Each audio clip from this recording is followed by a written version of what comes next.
ನೋಡಿ ಬಹಳ ಸಂತೋಷ ಆಯಿತು. 4 ಗಂಟೆ ಮಾತಾಡಿ ಬಂದಿದೆ.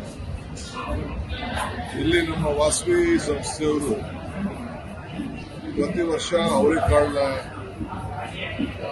ಅದರಿಂದ ಒಂದು ದೊಡ್ಡ ಸಮ್ಮೇಳನಕ್ಕೆ ಮೇಳವನ್ನ ಮಾಡ್ತಾ ಇದ್ದಾರೆ. ಅವರೆಕಾಳಿನಿಂದ ನೂರಾರು ಪದಾರ್ಥಗಳನ್ನ ಒಂದು ತಯಾರು ಮಾಡಿ ಅದರ ರುಚಿಯನ್ನ ಬೆಂಗಳೂರಿನ ನಾಗರಿಕರಿಗೆ ಸವಿಸ್ತಾ ಇದ್ದಾರೆ. ಹಣ್ಣಿನ ರಾಜ ಮಾವಿನ ಹಣ್ಣು, ಕಾಳುಗಳ ರಾಜ ಅವರೆಕಾಯಿ. ನಾನು ಬೆಂಗಳೂರು ಜಿಲ್ಲೆಯವರು. ನಮ್ಮ ಮಾಗಡಿ ಅವರೆಕಾಯಿ ಅಂದ್ರೆ ಬಹಳ ಫೇಮಸ್. ಒಳ್ಳೆ ಸುಡುದು ಬರೀ ಚಳಿಗಾಲದಲ್ಲಿ ಮಾತ್ರ ಇದೆ. ಇವತ್ತು ಎಲ್ಲಾ ಕಾಲದಲ್ಲೂ ಕೂಡ ಅವರೆಕಾಯಿ ಸಿಗ್ತಾ ಇದೆ.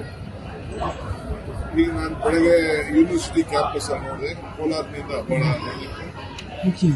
ಈಗ ಅವರೆಕಾಯಿನ ಬಿಡಿಸುವಂತ ಒಂದು ಮಿಷಿನ್ನೇ ನಮ್ಮ ಯೂನಿವರ್ಸಿಟಿಯವರು ತಯಾರು ಮಾಡಿದ್ದಾರೆ. ನಾನು ತೋರಿಸಿದ್ದು ಆ ಕಾಳನ್ನ ಯಾವ ರೀತಿ ಹಿಡಿತಾರೆ ಮತ್ತು ಕಾಳು ಒಂಚೂರು ಕೂಡ ತೊಂದರೆ ಆಗದ ರೀತಿಯಲ್ಲಿ ಅವರ ಮಿಷಿನ್ ಬಿಡಿಸ್ತಾ ಇದೆ.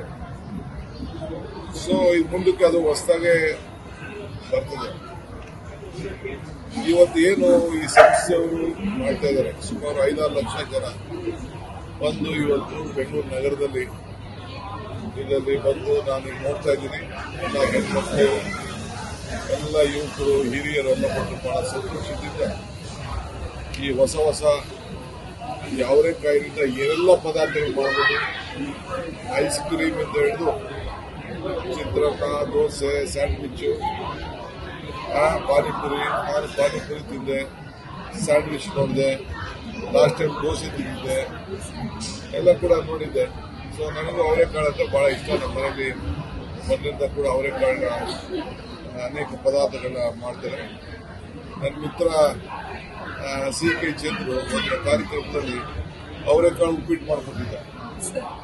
ಸೊ ನನಗೆ ಬಹಳ ಇಷ್ಟ ಅಂತೀವಿ. ಹಾಗೆ ಇವತ್ತು ನಾವೆಲ್ಲ ಇವತ್ತು ಬೆಂಗಳೂರು ನಾಗರಿಕರಿಗೆ ಪ್ರೋತ್ಸಾಹ ಕೊಡಬೇಕು. ರೈತರಿಗೂ ಅನುಕೂಲ ಆಗಬೇಕು, ವರ್ಗಕ್ಕೂ ಅನುಕೂಲ ಆಗಬೇಕು, ಉದ್ಯೋಗ ಸೃಷ್ಟಿ ಆಗಬೇಕು. ನಮ್ಮ ಸಂಸ್ಕೃತಿ, ನಮ್ಮ ಇತಿಹಾಸ, ನಮ್ಮ ರೈತರು ಬೆಳೆದಂಥ ಪದಾರ್ಥಗಳಿಗೆ ಒಳ್ಳೆ ಬೆಲೆ ಸಿಗಬೇಕು. ಸೊ ಇದು ಇಂಟರ್ನ್ಯಾಷನಲ್ ಮಾರ್ಕೆಟ್ಗೆ ಜನ ಆಕರ್ಷಣೆ ಆಗಬೇಕು. ಈ ಬೆಂಗಳೂರು ಸುತ್ತಮುತ್ತಲ ಮಾತ್ರ ಈ ಅವರೆಕಾಯಿನ ಬೆಳೀತಾರೆ. ಇದೇ ಬೆಳಗಾವಿನಲ್ಲಿ ಬೆಳೆದಿಲ್ಲ. ಬೆಳಗಾವಿ ಹೋದಾಗ ನಾನು ಕೇಳಿದೆ. ಸೊ ಅದಕ್ಕೆ ನೆಕ್ಸ್ಟ್ ಡೇ ನನ್ನ ತರಿಸಿ ನನಗೆ ನಮ್ಮ ಸ್ನೇಹಿತರು ಬೆಂಗಳೂರಿಂದ ತರಿಸಿ ಅಲ್ಲಿ ಉಪ್ಪಿಟ್ಟು ಮಾಡಿಕೊಟ್ಟಿದ್ರು.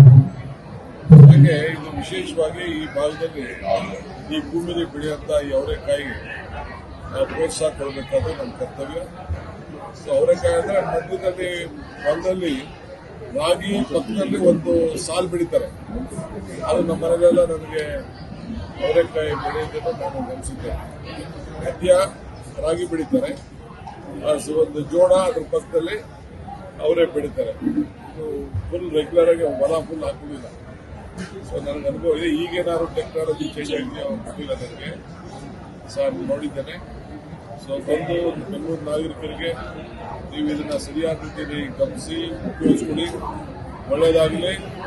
ಈ ರುಚಿ ನಮ್ಮ ಈ ಕರ್ನಾಟಕದ ಬೆಂಗಳೂರು ಜಿಲ್ಲೆ ಮತ್ತು ಎಲ್ಲ ನಮ್ಮ ರೈತರ ಬದುಕಿಗೆ ಒಳ್ಳೆಯದಾಗಲಿ. ಸೊ ವರ್ತಕರಿಗೂ ಒಳ್ಳೆಯದಾಗಲಿ.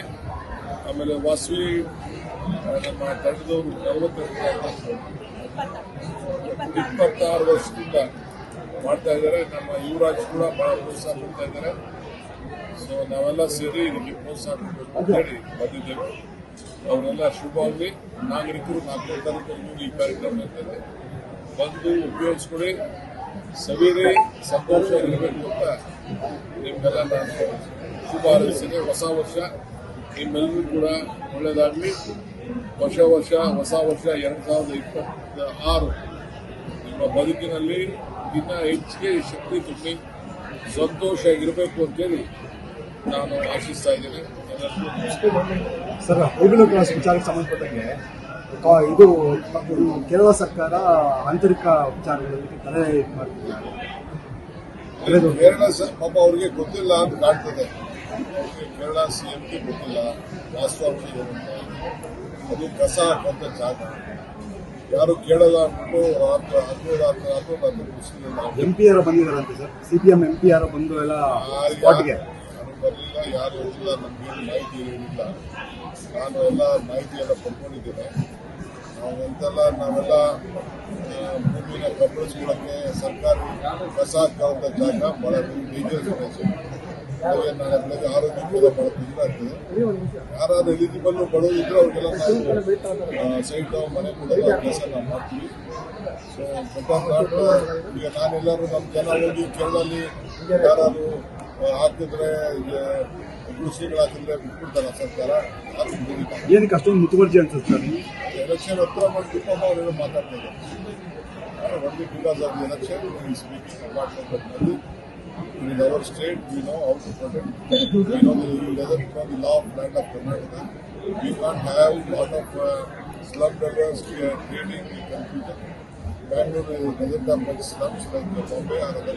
ಅಲ್ಲ, ದೇಶದಲ್ಲಿ ಬುಲ್ಡೋಜರ್ ಸರ್ಕಾರ ಅನ್ನೋ ತರ ಲೇಬಲ್ ಹಾಕಕ್ಕೆ ಹೋಗ್ತಿದ್ದಾರೆ. No bulldozer, nothing.